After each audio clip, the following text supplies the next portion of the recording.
Streets. Oh man, where do I even start? How about with a little bit of honesty? When this map first came out, I hated it. Absolutely despised it. Actually, I don't think there's a map that's come out that I've hated more than Streets when it first dropped. And in this video, I'm going to go over everything that helped me turn a map that I despised into a map that I understand and I actually enjoy playing. It's a big map, so we have a lot to cover, but by the time we're finished, you're going to have a grasp on how to attack the map and get out with a lot more survivals. As always, I'm not going to go over spawns or the opening minutes. I am going to have a spawn guide that's going to come out right after this video, so keep your eyes open for that. Make sure you stay to the end of the videos. I'm going to add in a couple of tips and tricks to help you out. And without further ado, I'm Thickless, this is Streets, let's hop into it. The main reason I feel that Streets is a harder map to learn is due to its size, and when you're getting started, everything kind of looks the same. So with this map, I find it kind of better to break down the map into multiple sections, making each section easier to understand. Starting at the top left, you have the Cardinal apartment complex section. On the top right, you have the shopping mall and the connecting shops. In the middle of the map, on the left-hand side, you have the main condensed area of buildings and businesses. Across the middle on the right, there is Pinewood Hotel. And on the lower left part of the map, you have the Lexus car dealership and the Concordia buildings. And lastly, on the bottom right, you have the movie theater and the factory area. If learning your way around the map has proven to be difficult, the way I learned was by scavving in and looting whatever main section area I spawned next to. On Streets, there are so many paths that you can take with doors that are unlocked that allow you to pass through sections without having to go all the way around or through a highly contested area. When it comes to how the map plays out, I would say Streets is a very fast-paced map for the most part.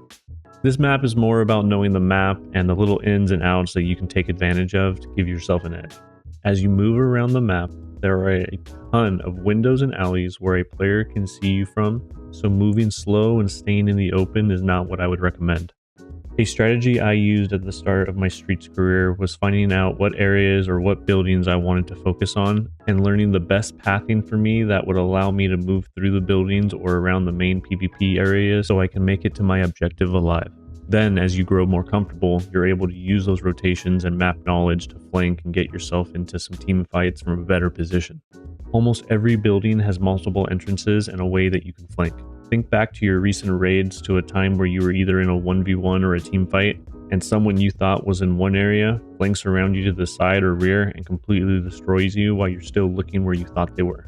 It happens all the time, but there's no better feeling than rotating around or through a building just to catch your op dead to rights with no idea you just flanked him.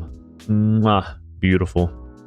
Now, I was racking my brain for quite a while on the best way to go over Streets and how I wanted to cover the dangerous areas of the map. After a couple of ideas that I ultimately didn't like, I decided to follow the same idea that I had with Interchange and do hot zones. With this map, players can really be on any number of tasks. They could be here for loot, a lot of the buildings have really good loot, or moving across the map looking for PvP. Not to mention there's just way too many paths to try and count. So let's just break down the map and where you need to be on your toes the most. Starting with your green, the lowest threat level areas. Up first, you have the top left Cardinal apartment buildings. This area mostly get its action or players at the start of raid as players try to move towards their objective, or at the end of raid if players are trying to move through this area for an extraction. That in this area doesn't really have that many quests, not too much traffic. The last area that's going to fall into the green category is going to be the bottom right by the movie theater. This area is mostly just a transition area at the start of raid, or if you're going to go check for an extract. As we move up in risk, the next area we have is going to be orange, meaning there's a good chance you're going to run into a player or rotator at any time. These areas include the top right shopping mall area. I mean, out of all of the orange areas, this is probably the lowest risk, but there's still a better chance than over at the green areas. Located right below the shopping mall is the hotel, which is also an orange level area. It's a bigger area, and with players having a good reason to come here either to kill scavs, move through the middle to cut across to one of the extracts or towards the middle of the map. Also a couple of quests in the area as well. And continuing straight down, you have the factory section. In this area, you have a few tasks and some pretty okay loot. There are quite a few paths moving in and around this area, and running into some PvP is not all that uncommon. Lastly, we have the Concordia block. I am also including the construction area as well. This area has some decent loot inside the apartments, as well as the nearby extracts are widely used. If you hang out in one of these areas for too long, there is a good chance you're going to end up finding some PvP. And then to finish off our heat map, we're going to have our red sections. Red is almost guaranteed player presence. These areas include the left center of the map that I like to refer to as the business area, as most of the buildings are businesses with a few apartments kind of along the edge. This area has a majority of your tasks and multiple great loot buildings.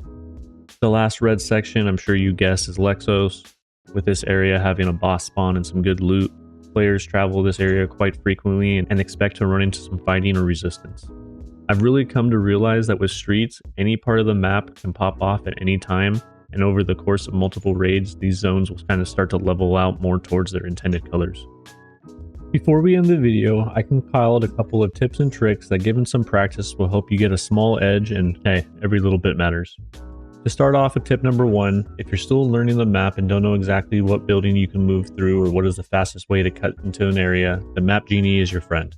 If you get rid of all the text, all the icons, and leave just the map, you can zoom in and all these little white lines on the buildings indicate a door or an entrance that you're able to move through, and all the rest are not usable. Take a few minutes to look at the map, kind of see what buildings you want to move through, and you'd be surprised how fast you can get from one end to the other. For the second tip, it's all going to be about the kit you bring into raid. There are quite a few raids where I have an outdoor fight, but a majority of my engagements are going to take place either inside or around a building. Because of this, I would recommend a faster spray weapon like an MP7 or something heavy with 7.62 so your close range hip fires will drop them faster, allowing you to move and fire. Since I play solo, prolonged engagements are not my friend. They help my ops by giving them time to heal while a teammate covers. I look to move, make decisions fast, and having a weapon I can peek or strafe quickly and get back to cover can mean the difference between life and death. The last tip I'll throw out for this video is the grenades you bring in. Streets is a map that grenades help a ton because it's so easy to get behind cover or around a corner in a building, and using the right grenade for what you want to try to accomplish is key.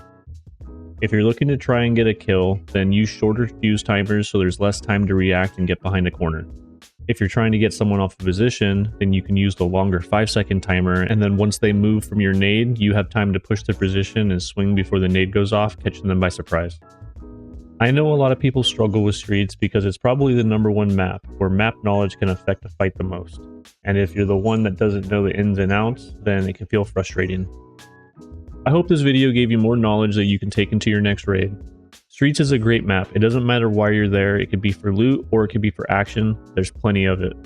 If you're struggling to survive and move around the map in the opening moments of raid, then be on the lookout for the street spawn guide that'll be coming out next. If you made it this far and enjoyed the video, or you enjoy this type of content, then please drop a like and a sub. Videos have been taking a little bit longer to make since I've been fighting to pay bills, so I'm looking to make partner on YouTube to kind of help out a little bit. Not only will your support be greatly appreciated, but it will also lead to more videos faster. But truly, I hope you guys are enjoying the content. I'm loving the support, love hanging out and chatting in the streams, so thank you. That's it for this one. I'm Thickless, and I'll see you in raid.